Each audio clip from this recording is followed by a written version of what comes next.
यम सुंदरता भगवान ने दी तो बूढ़ापा होने का खतरा साहब। कोई बूढ़ा नहीं होना चाहता है, इसीलिए तो बालों पे क्या करते हैं, क्या लगाते हैं?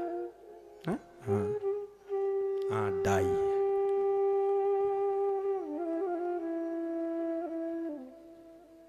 काया कृतांताद भयम, जन्म के साथ ही मृत्यु का भैया साहब। हमारे पास साधन हो, फैसिलिटी हो, सुख है।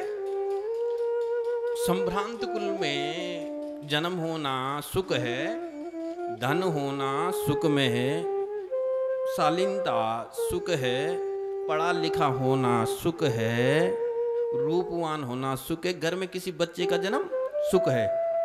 ये 8 वस्तु, इन 8 चीजों के पीछे मनुष्य भाग रहा, पर सबके पीछे खतरा है। भोग के पीछे रोग का है, कुल के पीछे गिरने का खतरा है, धन के पीछे राजा का इनकम टैक्स का खतरा है, सब नजर। पढ़ाई लिखाई कर लो, कंपटीशन का खतरा, अपना शरीर बढ़िया रखो, दुश्मनी का खतरा, चुप रहो बेचारे होने का खतरा, सुंदर हो बूढ़ापा होने का खतरा, पैदा होगे तो मरने का खतरा। सर्वं वस्तु भुवं भुवि निर्णाम वैराग्यमेवाभयम्। एक बैराग है जिसमें कि कोई खतरा नहीं है, जिसमें कोई खतरा है ही नहीं साहब। पर ये बैराग की परिपाटी कौन बताए? भाग्योदयेन बहुजन्म समर्जितेन सत्संगमं च लभते पुरुषो यदा वे। हमको किसी प्रमाणिक गुरु का सत्संग लाभ प्राप्त हो गया हो, उसका सामीप्य रहने का, उसका निकटता का, उसकी सेवा का, उसका आचरण का, उसकी दैनिक क्रिया का, और हम उसका अनुकरण करने लगे। गुरु कृपा 4 प्रकार से होती है।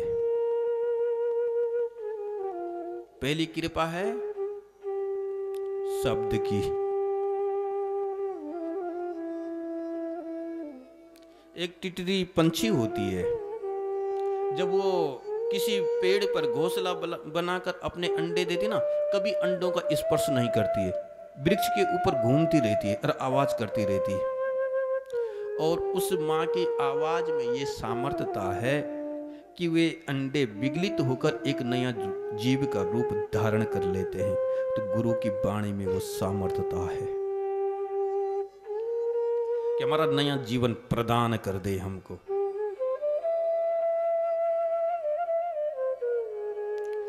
स्पर्श, छूने से, जैसे मुर्गी अंडा देती ना और अपने शरीर की गर्माहट से अपने बच्चों को उसका सेकती है, और मां के स्पर्श में वो ममत्व है, वो सामर्थ्यता है, वो शक्ति है कि वो अंडे जीव के रूप में परिवर्तित हो जाते हैं।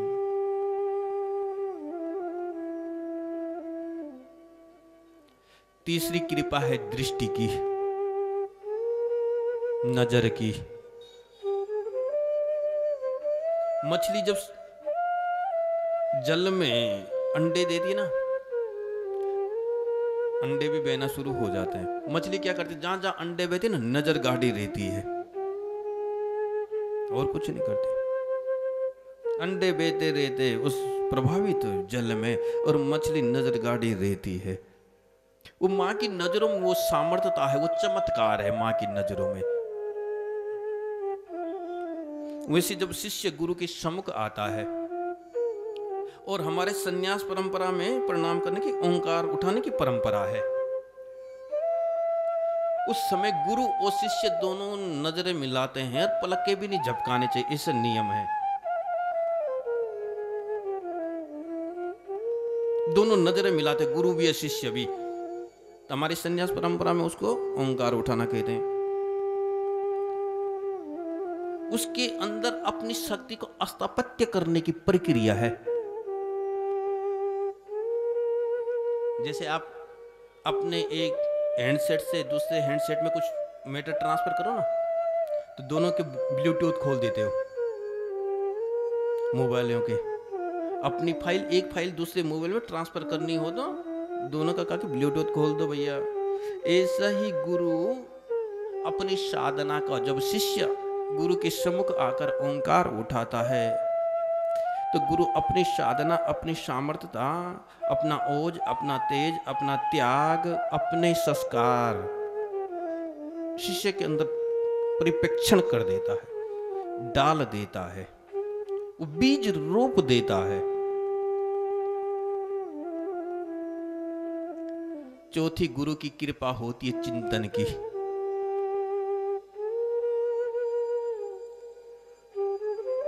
जब गुरु किसी सदशिष्य का चिंतन करे, अब बड़े भाग्यशाली हैं वो होते हैं वो लोग जिनको कोई रोकने टोकने वाला गुरु मिला। गुरु रोकने टोकने वाला, डांटने वाला मिला तो भाग्यशाली समझना। पर ध्यान रखना, तुम्हारी गलती को देखकर गुरु यदि नजर घुमा ले, इससे बड़ा पाप नहीं होगा। गुरु बोलना बंद कर दे, इससे बड़ा पाप नहीं।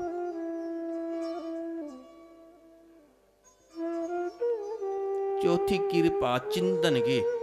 जैसी कछुई अंडे देने रेत में आती है और अंडे देकर ढक देती है रेत में, और अपना कई सौ मील आगे समुद्र की गहराइयों में भी उतर जाती है कछुए, पर चिंतन कहाँ है? अमुक जगह पर मैंने अंडे और रेत के अंदर दबा कर रखे। मां की चिंतन में वो सामर्थ्यता है, और वही सामर्थ्यता गुरु के चिंतन में। जब प्रामाणिक गुरु किसी सद शिष्य का चिंतन करता है, उसका जीवन बदल जाता है। ये भागवत है, ये गुरु शिष्य उपदेश आत्मक है, ये स्तुति आत्मक है, ये इतिहास और दृष्टांत आत्मक है, ये भागवत गीत आत्मक है। इसमें गोपी गीत है, वेणु गीत है, 5 गीतों से भरा है। स्तुति आत्मक है, स्तुतियों से भरा है। कुंती स्तुति है, भीष्म स्तुति है, गजेंद्र स्तुति है, संवाद है इसमें। नारायण और ब्रह्म का संवाद है, ब्रह्म और नारद संवाद है, नारद और व्यास संवाद है, व्यास और शुक संवाद है, शुक और परीक्षित संवाद है, सूत और सोनक संवाद है, मैत्रेय और विदुर संवाद है, नारद और युधिष्ठिर संवाद है,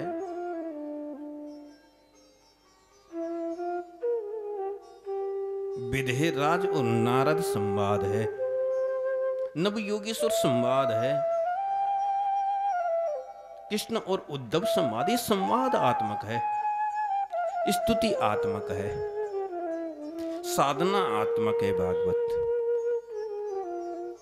और हम बड़े सौभाग्यशाली हैं। बाबा परमार्थी जी महाराज की तपस्थली में बैठकर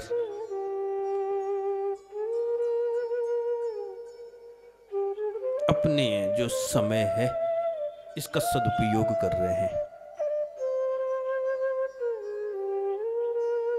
हम इसका लाभ ले रहे हैं।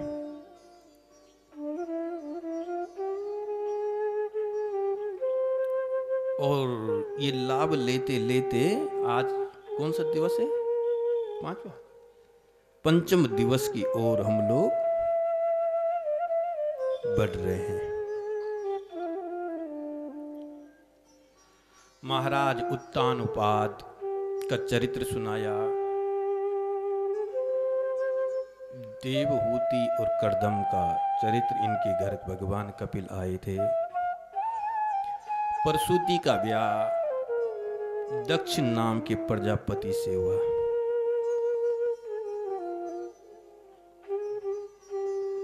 16 कन्याएं हुई।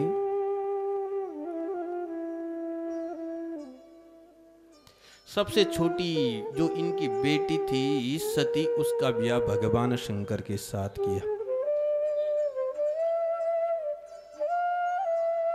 इनकी कोई संतान नहीं हुई। पिता के यज्ञ में जाकर अपने पंचभौतिक शरीर को त्याग दिया।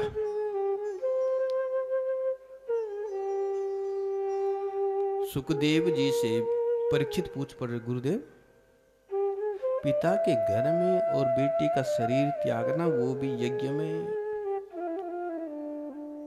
क्या घटना घट गई, ऐसा क्यों हुआ? मेरे नारायण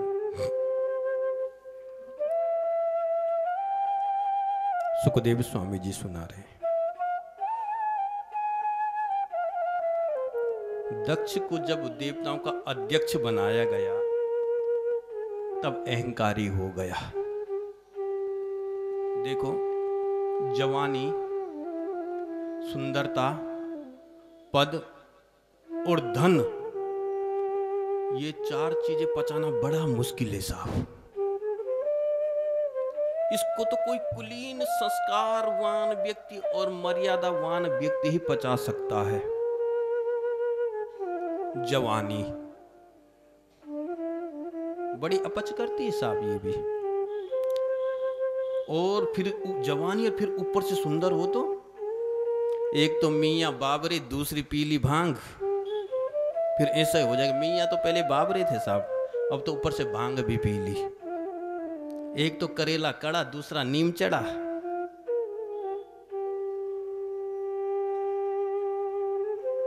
और कोई पद मिल गया हो, कोई प्रतिष्ठा मिल गई हो, और पास में उसके धन की भी कोई कमी ना हो, तुम्हारा ऐसा कौन जन्मो जगमाई, प्रभुता पाई जाय मदनाई।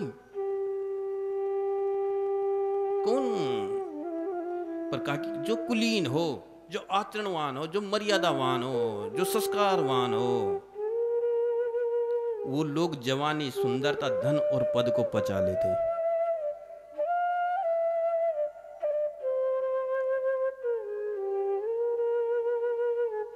इसीलिए मानस में एक जगह राम जी के लिए एक बड़ा सुंदर शब्द प्रयोग आया, हनुमान चालीसा में। आप लोग हनुमान चालीसा तो पढ़ते होंगे ना। एक शब्द आया, सब पर राम तपस्वी राजा,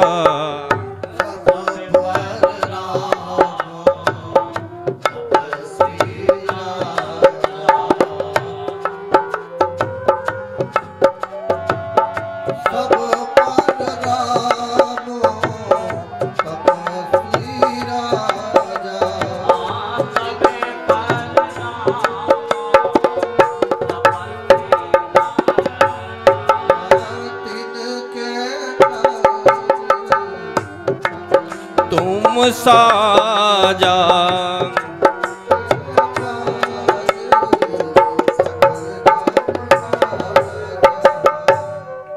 तीन प्रकार के राजा होते हैं साहब,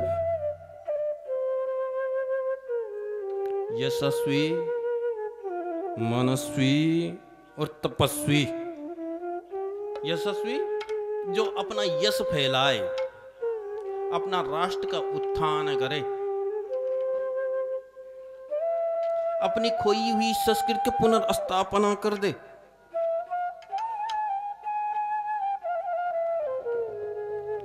यशस्वी। एक होते मनस्वी, जैसे ये साउथ कोरिया का है ना, जिसको तानाशाह कहते हैं।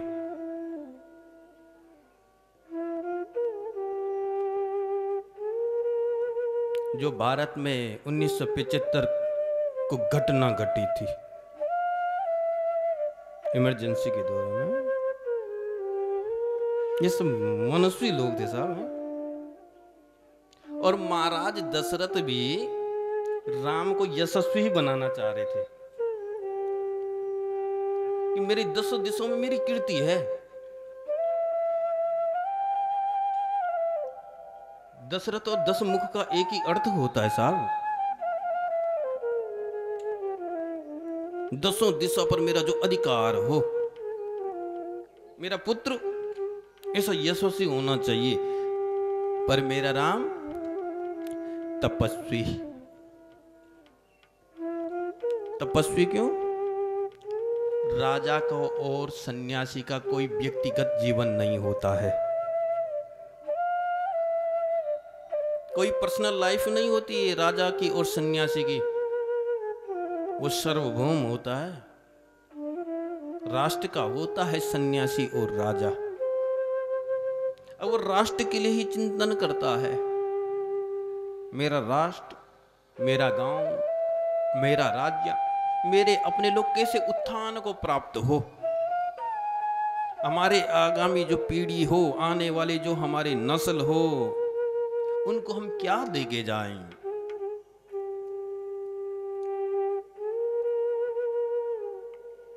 पर ये दक्ष भी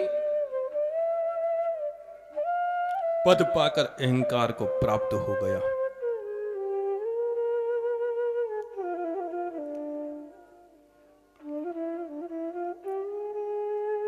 अपनी सबसे छोटी बेटी का ब्याह भगवान भूत बावन महादेव शंकर के साथ किया। बाबा तुलसीदास के शब्दों में,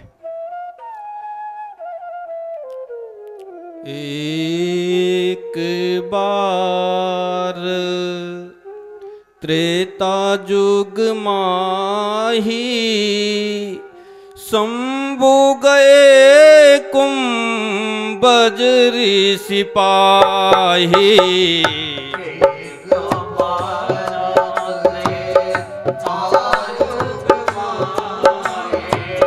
शंभु गए कुंभज ऋषि पाही।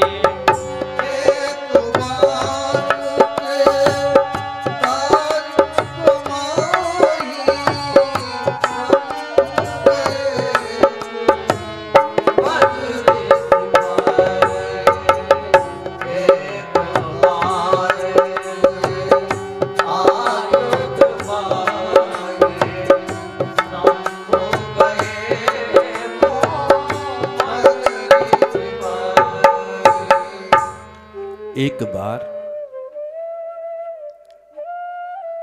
सागर को प्यास लगी। भगवान शंकर का नाम सागर भी है।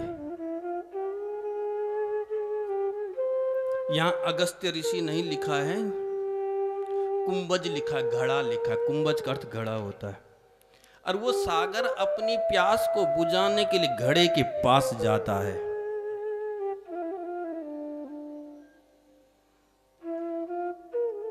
क्या प्यास लगी थी? ज्ञान की प्यास।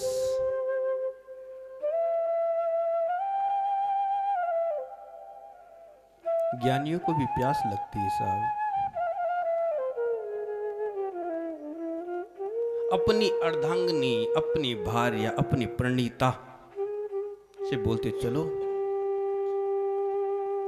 कुंभज के आश्रम में जाते। चल पड़े दोनों पति पत्नी। कुंभज ऋषि ने देखा कि मेरे आश्रम में भगवान शंकर और सती आ रही है। एक बार त्रेता युग माही शंभु गए कुंभज ऋषि पाही। एक बार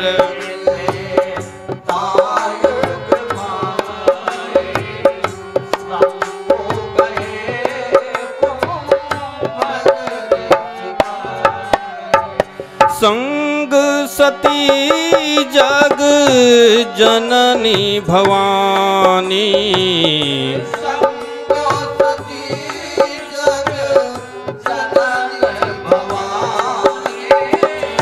संग सती जग जननी भवानी पूजाहि ऋषि अखिलेश्वर जानी।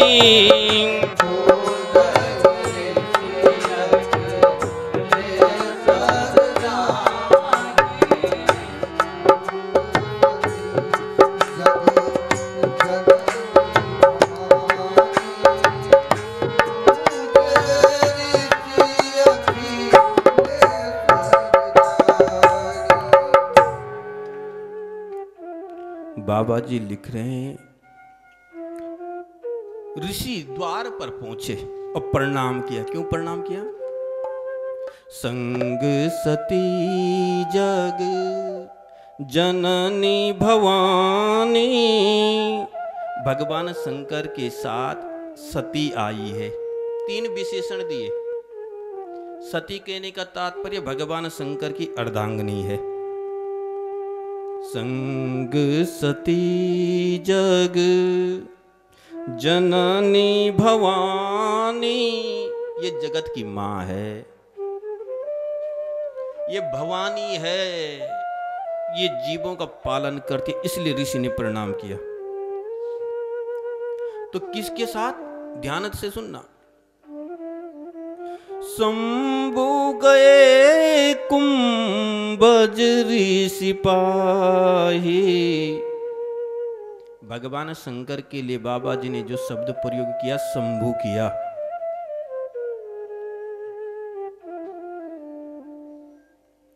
शिव नहीं कहा, आशुतोष नहीं कहा, शंभु कहा।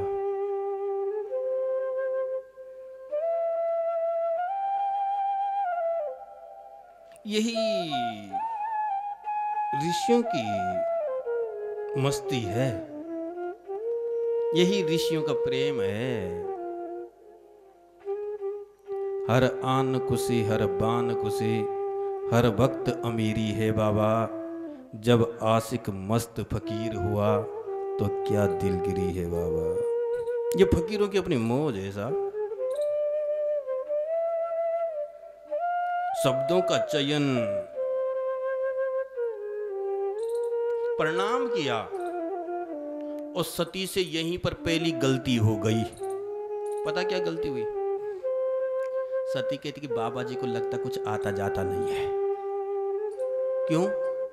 नियम तो ये है जिससे हम कथा सुने हम उसको प्रणाम करें। अरे ये बाबा तो बड़ा चापलूस नजर आता है, ये द्वार पर ही हमको लेने आ गए, पहले ही प्रणाम करता है। शायद मेरे पति से ये डर गया। शंकर बंदे जगदीशा, शंकरम बंदे जगत गुरु। ज्ञान अंबोधि है मेरे पति, कुछ नहीं आता है। सती के मन में शंका हो गई पहले। किसके प्रति हुई? संत के प्रति शंका हो गई कि बाबा जी तो हुए से ये। भगवान शंकर गए आश्रम में। राम कथा मुनि बरज बखानी, सुनि महेश परम सुख मानी।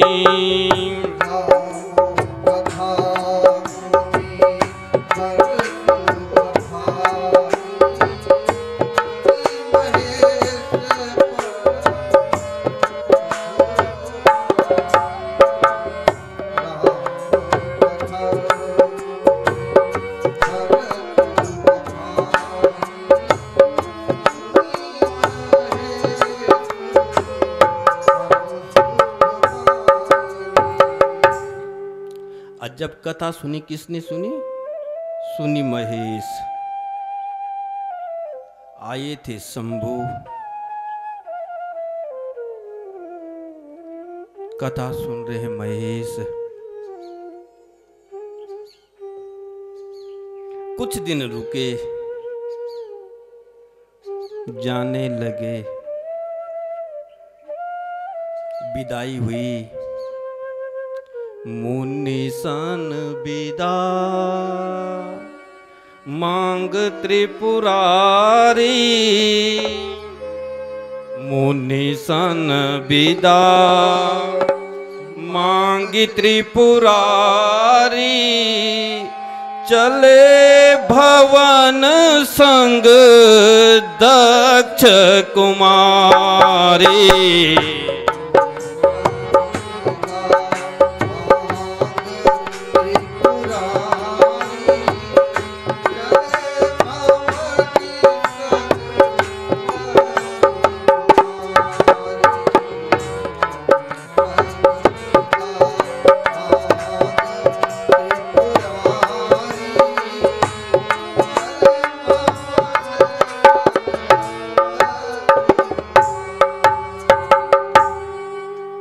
भागवत में इतना विस्तार से नहीं है,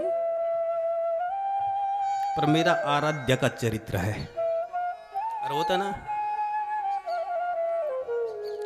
भक्त का भी होता है अपने आराध्य के प्रति अपना प्रेम। शंभु आए, महेश ने कथा सुनी और जब जाने लगे मुनि सन विदा मांग त्रिपुरारी। और पार्वती सती के लिए क्या संबोधन दिया? चले भवन संग दक्ष कुमारी। और जब आई थी, कौन आई थी?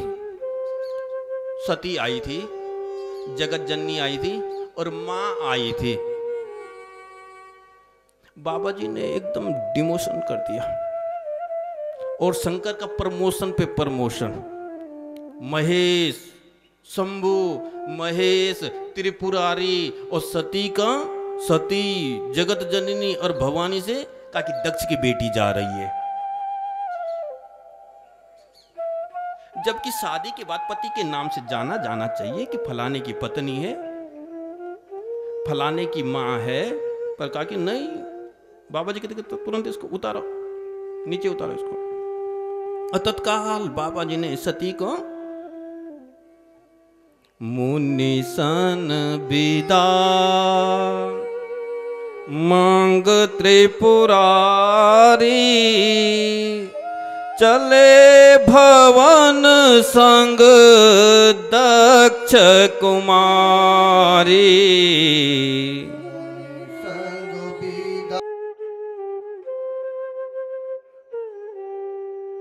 है ना, दक्ष बोले तो परफेक्ट मैन की, निपुण व्यक्ति की, मास्टर की। इतनी जल्दी ये मानेगी नहीं साहब। भगवान शंकर ने बहुत समझाया, कहा देवी ये वही राम है जिनकी हम कथा सुन के आए हैं। नहीं मानती है। अंत में भगवान शंकर कहते कि देवी आप क्या चाह रहे हो? आप क्या सिद्ध करना चाहते हो? कहते नहीं परीक्षा लेनी चाहिए, भगवान है कि नहीं। भगवान शंकर कह कि ठीक है तुम परीक्षा लो, मैं तब तक बट वृक्ष के नीचे बैठा हूं, तुम जाओ परीक्षा लेकर आना।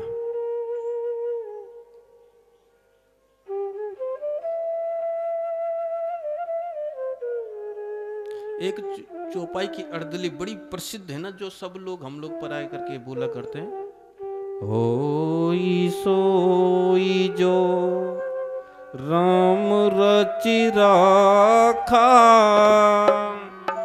को कर तरक बड़वहि साखा।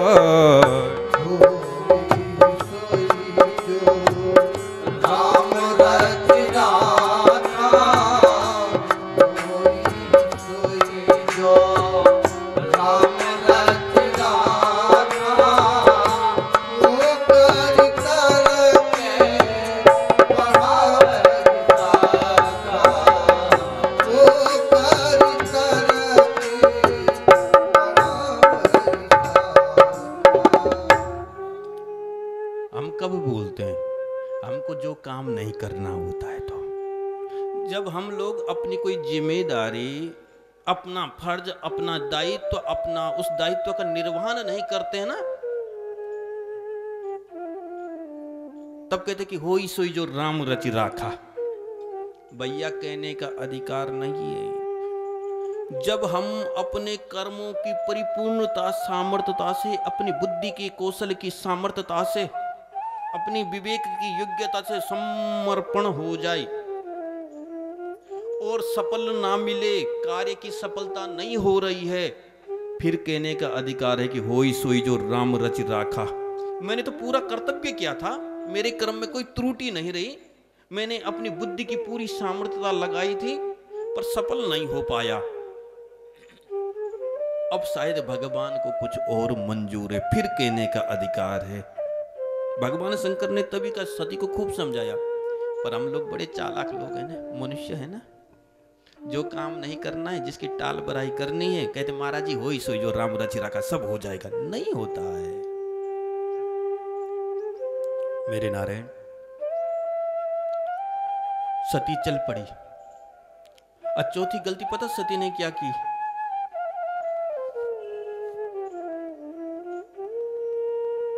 मां सीता का भेष बना दिया।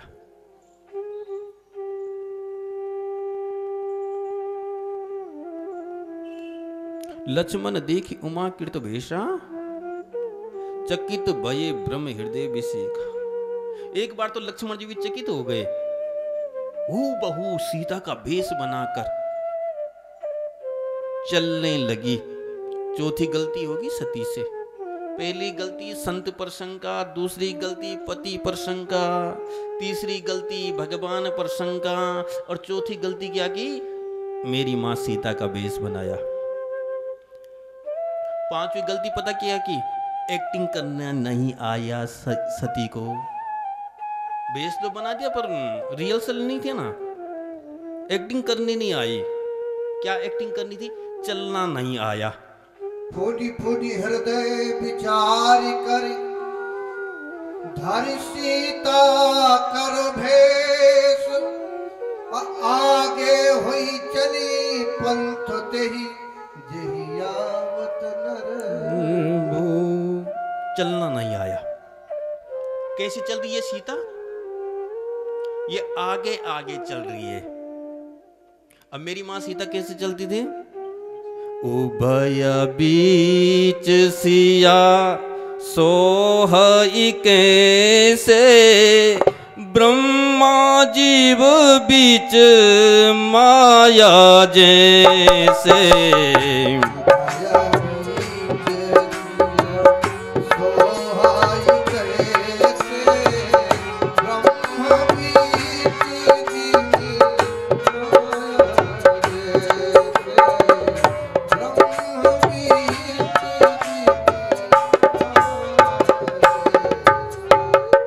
पहली गलती संत पर शंका, दूसरी गलती पति पर शंका, तीसरी गलती भगवान पर शंका, चौथी गलती मां सीता का भेष, अब पांचवी गलती चलना नहीं आया। अब जब बार बार सम्मुख आ रही तो भगवान ने प्रणाम कर दिया। जोरी पानी प्रभु कीने प्रणाम,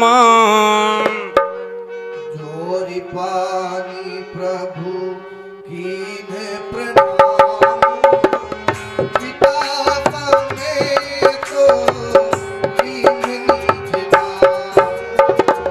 जोरी पानी प्रभु कीने प्रणाम, पिता समेत कीन्हि प्रणाम।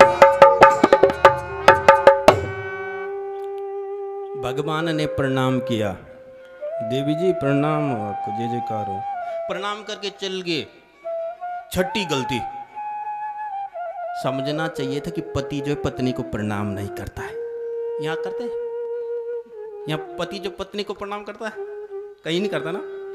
तो सती को इतना तो समझना चाहिए था ना कि यदि ये मुझे अपनी पत्नी मानते तो मुझे प्रणाम क्यों करते। छठी गलती हो गई।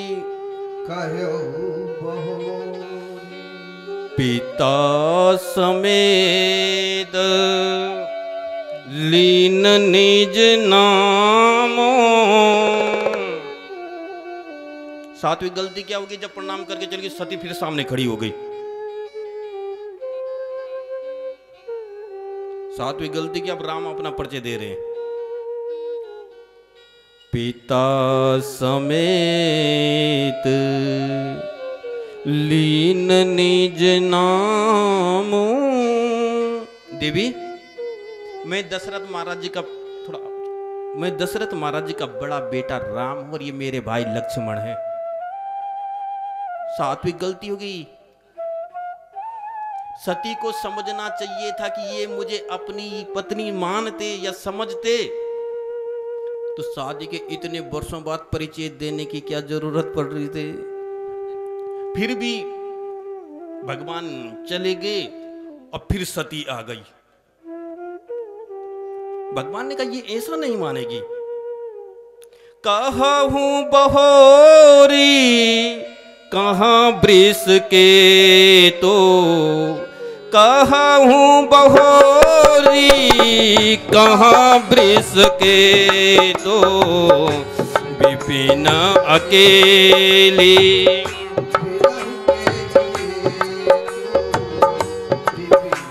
अकेली।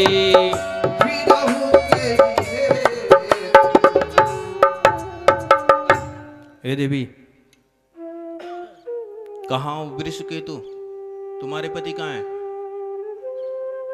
वृष कहते हैं बेल को, केतु कहते ध्वजा को, झंडे को। तुम्हारे पति कहाँ है जिसके झंडे पे बेल का चिन्ह है? बेल यानी धर्म। कहाँ है तुम्हारा पति जो वो धर्म का ध्वजा लेकर चलता है? और उसकी पत्नी अकेली क्यों घूम रही है निर्जन जंगल में? अब बार बार बोल, कहूं बहोरी कहाँ वृष के तो, विपिन अकेली फिरहूं के ही है तो। कहाँ है? सती कांपने लगी, लज्जा गई, संकुचा गई, शर्मा गई, अपनी गलती का एहसास हुआ।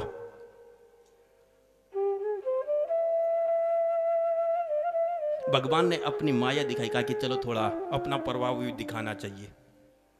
क्षमा उस भुजंग को सुहाए जिसमें कुछ गरल हो, माफ कर देना चाहिए जितना हो सके। पर जब कोई ज्यादा बोले थोड़ा अपना प्रभुत्व भी दिखाना चाहिए। भगवान शंकर के अर्धांगिनी सती, अब भगवान राम ने अपना पसारा दिखाया। अनेक सती दिखाई, विधात्री दिखाई, सरस्वती दिखाई, शिव दिखाए, ब्रह्म दिखाए, विष्णु दिखाए। और ये लक्ष्मी, विधाता, इंदिरा पता क्या कर रहे? भगवान राम के चरण दबा रहे, सीता के चरण दबा रहे। अनेक ब्रह्मांडों में अनेक विष्णु, अनेक ब्रह्मा, अनेक रुद्र, सब अलग अलग रूप में, पर राम का वही स्वरूप, राम रूप दूसर नहीं देखा। वही रूप जो मेरे राम का याद। भगवान मेरे राम ने अपनी माया हटाई। मेरे नारायण कहा कि चलो छोड़ो। सती पति के पास आती, शंकर के पास आती है। और भगवान शंकर कहते कि देवी ले ली परीक्षा, पर देखो दक्ष की बेटी है ना साहब। कछु न परीक्षा लीन गुसाई, करहु प्रणाम तुम्हारे ही नाही।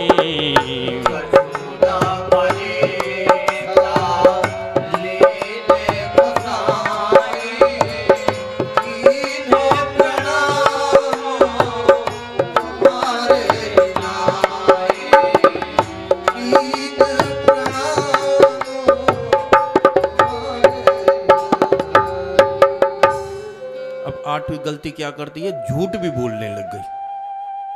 कछु न परीक्षा लीन गुस्से, मैंने कोई परीक्षा नहीं ली। कहा कि क्या क्या वहां जाकर कीन प्रणाम तुम्हारे ही नाही, जैसे आपने प्रणाम किया वैसे मैंने भी किया। भगवान कहते सती भगवान करे ऐसा ही हो। सती मैं तुमसे बहुत ज्यादा प्रेम करता हूं और आप सत्य बोल रही हो, भगवान करे ऐसा ही हो। भगवान शंकर ने समाधिस्थ होकर ध्यान लगाकर देखा, सती ने मेरी मां सीता का भेष बनाया। दुविधा में पड़ गए। अब इसको मां कहूं तो ये शरीर से मेरी अर्धांगिनी है, और अर्धांगिनी कहूं तो इसने मेरी मां सीता का भेष बनाया है। संकल्प ले लिया मन ही मन में कि सती अब इस देह से तुम्हारी और हमारी भेंट नहीं हो पाएगी। इन देवताओं ने जयकारा लगाया जोर से भगवान शंकर का, बोलिए भूत बावन महादेव की। सती पूछ पड़ी, ये जयकारा क्यों लगाया आपका? भगवान शंकर बोलते नहीं। सती बार बार रास्ते में मार्ग पर बात करने की कोशिश कर रही कि ये मेरे से कुछ तो बोले। बोले नहीं। भगवान शंकर कैलाश पर चले गए। कैलाश पर जाकर अपने स्वरूप में उतर गए, समाधिस्थ हो गए। सती परेशान कैलाश पर, अपनी की हुई गलती का पछतावा है सती को। भगवान शंकर समाधिस्थ, बार बार सती जो है आती है भगवान के पास कि भगवान ने अब समाधि से आंख खोली होगी, अब खोली होगी आंख, पर भगवान समाधिस्थ हैं। और धीरे धीरे धीरे समय व्यतीत हो गया। बीते संबत सहस 87 तजी समाधि शंभु अविनाशी।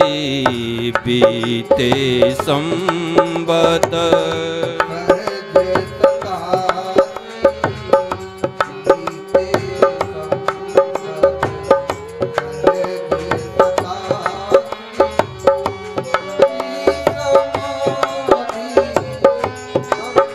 अविनाशी।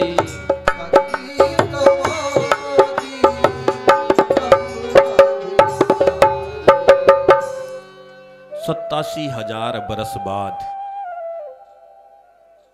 बीते संबत सहस 87, 87,000 बरस बाद भगवान शंकर समाधि से उठे। सती को पता कैसे लगा कि भगवान जागे?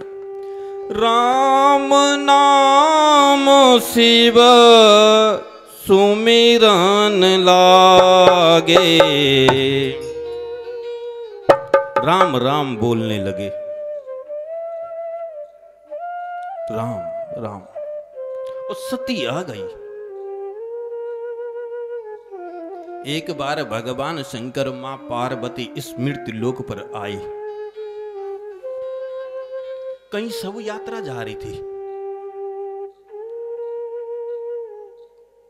सब समझ रहे हो, जब किसी का शरीर पूरा हो जाता है उसकी अर्थी जा रही थी और सब लोग पीछे से कह रहे थे कि राम नाम सत्य, राम नाम सत्य। भगवान शंकर से पार्वती ने कहा कि देखो यहाँ के ये लोग बहुत बड़े भक्त लोग हैं, ये तो राम राम बोल रहे हैं।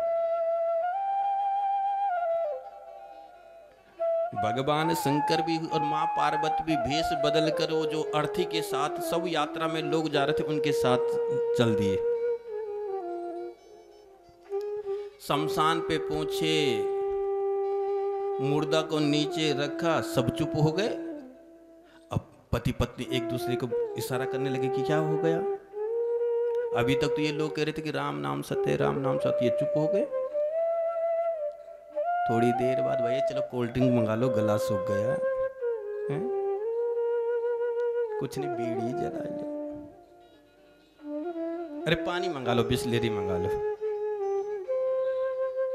फिर उसके बाद तो वही अपने खाने कमाने की बात है। भगवान शंकर समझ गए कि ये इनका चमत्कार नहीं, ये चमत्कार तो मुर्दा का था। और उस दिन के बाद भगवान शंकर ने मुर्दों की शमशान की राख से अपने शरीर में मलने लगे भगवान शंकर की, जिसके कांधे पर रखने से जीव राम राम बोलता है, तो मैं इसकी राख से अपने शरीर का लेप करूं। और भगवान शंकर नित्य राम राम। सती पहुंच गई भगवान शंकर के पास, वाम भाग में बैठना चाह रही है, पत्नी को बाएं स्थान पर बिठाना चाहिए, पर भोजन अभिषेक में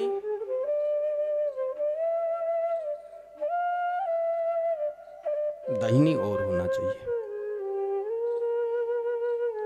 पत्नी वो मां भी है, भोजनेषु माता। जब स्त्री भोजन कराती है तो वो पत्नी नहीं होती, वो मां होती है। जब वो सलाह देती वो हमारी सचिव होती है। पत्नी तो केवल अपने अंतःपुर में, अपने कक्ष में।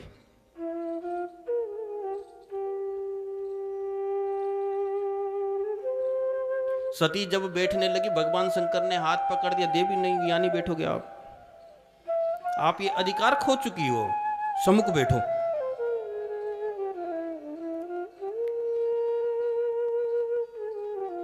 हाथ जोड़ती सची, कहा कि भगवान मुझे राम कथा सुना दो ना, वो जो कुंभज ऋषि ने सुनाई थी। अब समझ गई थी कि वो चमत्कार क्या था।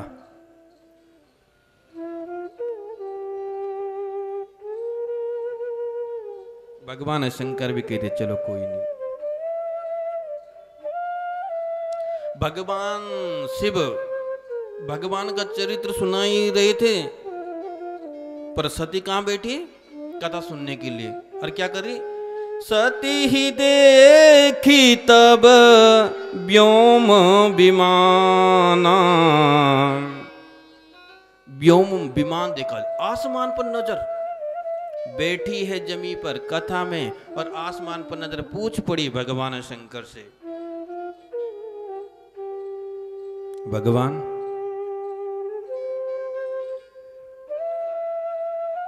ये विमान कहां जा रहे हैं? कहते देवी ये विमान तुम्हारे पिता के यहां जा रहे हैं। मेरे पिता के यहां? हाँ, तुम्हारे पिता के यहां। मेरे पिता के यहां क्या है? देवी तुम्हारे पिता के यहां यज्ञ हो रहा है। कहा कि चलो हम भी चलेंगे।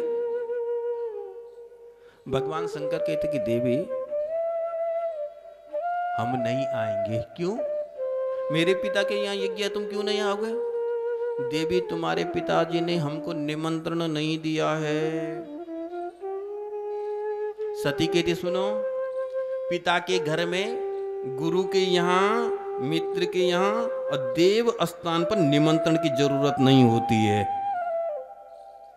भगवान शंकर कहते देवी आप सत्य बोल रही हो। पिता के यहाँ, गुरु के पास, मित्र के पास और देव स्थान में निमंत्रण की जरूरत नहीं है, पर यदि बैर हो किसी के मन में तो नहीं जाना चाहिए। कहते मेरे पिता और आपसे बैस। भगवान शंकर ने इतिहास सुनाया, पूर्व की घटना सुनाई। देवी तुम्हारे पिताजी को जब अध्यक्ष बनाया था ना, उसी देवताओं की सभा में सब बैठे थे, ब्रह्मा विष्णु मैं सब बैठे थे। तुम्हारे पिताजी का आगमन हुआ, सब खड़े उठ गए। तुम्हारे पिताजी के आने पर मैं नहीं उठा और ब्रह्मा नहीं उठे।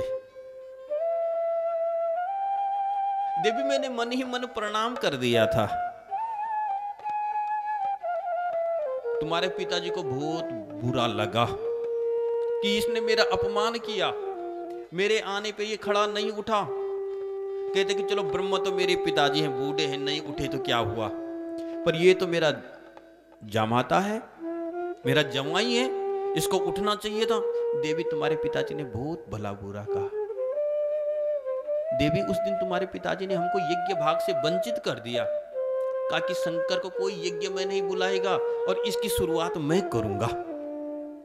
देवी तुम्हें पता नहीं, इससे पहले भी तुम्हारे पिताजी ने एक यज्ञ किया था प्रयागराज में, वाजपेयी नाम का यज्ञ। अब ये यज्ञ कर रहे हैं कनखल में, हरिद्वार में। ये यज्ञ है बृहस्पति सब नाम का यज्ञ। तो सती कहती है कि चलो कोई बात नहीं, मैं चलूंगी, मैं समझा दूंगी पिताजी को।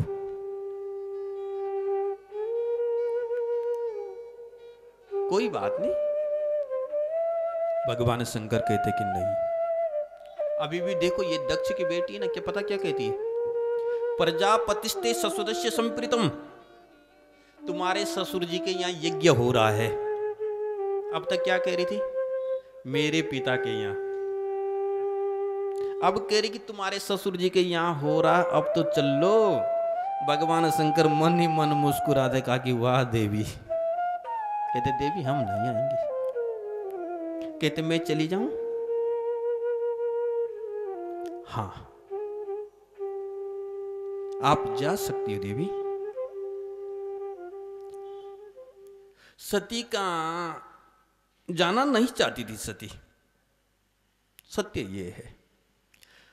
सती इसलिए जाना चाह रही है कि भगवान शंकर का अभी जो गुस्सा है ना, क्रोध है ना, वो शांत नहीं हुआ है। सोच रही कुछ दिन दूर रहूंगी तो ये शांत हो जाएंगे। पर भगवान शंकर कहते देवी हम नहीं आएंगे। सती जाने को तैयार हो गई, चल पड़ी पिता की भवन की ओर। सती उद्यत हो रही है। ये भजन हमारे गुरु भाई यशवंत गिरी जी बड़ा सुंदर गाते हैं। गुरु भाई आ जाओ, बड़ा एक सुंदर भजन गाते हैं।